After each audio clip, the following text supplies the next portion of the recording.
Good morning, students. I am MRK. Today, class 10th Maths, chapter 8, Statistics and Probability, exercise 8.4, 12th sum. இதில் ஒரு சின்ன correction இருக்குது, அதை சரி பண்ணிடுவோம். சரிங்களா? ரைட்.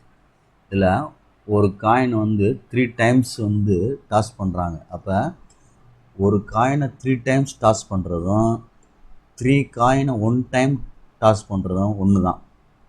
அதோடைய சாம்பிள் ஸ்பேஸ் எழுதணும். கூறுவெளி அப்படின்றது என்னென்ன கிடைக்கும் அப்படின்ட்டு பாசிபிலிட்டி எஸ்ன்னு எழுதியிருக்கேன். அது என்ஆஃப்எஸ் வந்து 8. அடுத்து ஆர் அப்படின்றதுக்கு முன்னாடி எக்ஸாக்ட்லி 2 headsன்னு கேட்டிருக்கு. இந்த இடத்துல என்ன கேட்டிருக்கு?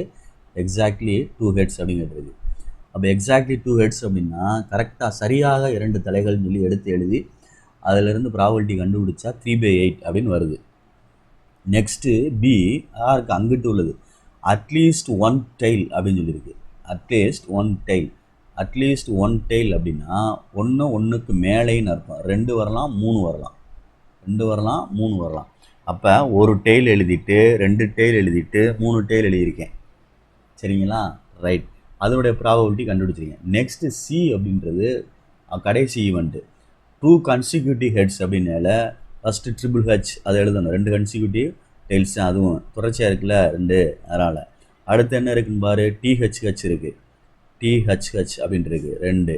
அடுத்து நெக்ஸ்ட் என்ன இருக்குது? ஹெச்ஹெச்டி அப்படின்ட்டு இருக்குது. அதுவும் கன்சிக்யூட்டிவ் தொடர்ச்சியான 2 தலைகள். அப்போ இதுக்கு உள்ள நம்பர் ஆஃப் அப்படின்னு பார்த்தோம்னா 3 வந்துடும். அப்போ அதுக்குள்ள ப்ராபபிலிட்டி பார்த்தோம்னா என்ன கிடைக்கும் அப்படின்றத நம்ம எழுதணும். இங்கே 3 வரும், இங்கே 3/8 அப்படின்னு அர்த்தம். அடுத்து பி இன்டர்செக்ஷன் சி கண்டுபிடிக்கல. A intersection B no change. But B intersection C change ஆகும்.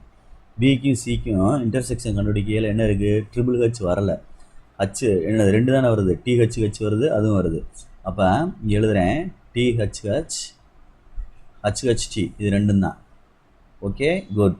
அப்போ 2 2 தான். அப்போ இதுக்கும் ப்ராபபிலிட்டி 2/8 தான். சரிங்களா? அடுத்து சி இன்டர்செக்ஷன் ஏ இதுக்கும் அதே மாதிரி அதுக்கு 2 தான் வருது. நோ சேஞ்ச் ஆகலை ஒன்று. DHH HHD. Okay good. அப்போ இதுக்கும் என்ன தான் வந்துருச்சு? 2 தான் வருது நம்பர் ஆஃப் இது. அப்போ ப்ராபபிலிட்டி பார்க்கையில் சி இன்டர்செக்ஷன் ஏ வந்து n of A intersection B, அதாவது C intersection A by n of S அப்படின்னு அர்த்தம். Sample space equal to 2/8. Okay good. Next காமனாக 3க்குமே உள்ளது. ஏ பி சிக்கு உள்ளது. அப்போ நல்லா கவனித்து பாரு 3ல் என்ன இருக்குது அப்படின்னு பார்த்தீங்கன்னா நல்லா கவனித்து பார்த்துட்டு எழுது. டிஹெச்ஹெச் இருக்குது, ஹச்ஹெச்டி இருக்குது. அப்போ அதை எழுதுகிறேன். டிஹெச்ஹெச் ஹச்ஹெச்டி. அப்போ இதுலேயும் எத்தனை தான் வருது? 2. அப்போ இதுக்கும் என்ன வந்துருச்சு? 2/8. Okay good. இப்போ நான் அப்ளை பண்ணுறேன். பி ஆஃப் ஏக்கு வந்து என்ன கிடச்சிருக்கு? 3/8. Good. Next one P of B 7/8. P of C 3/8.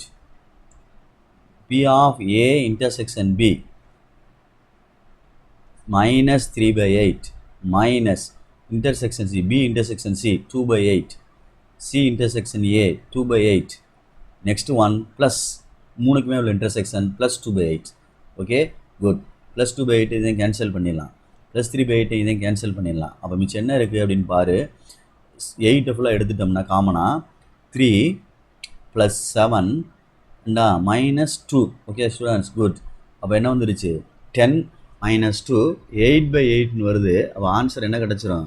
1 அப்படின்னு அர்த்தம். கேன்சல் பண்ணிட்டா 1 which is required equation. Thank you.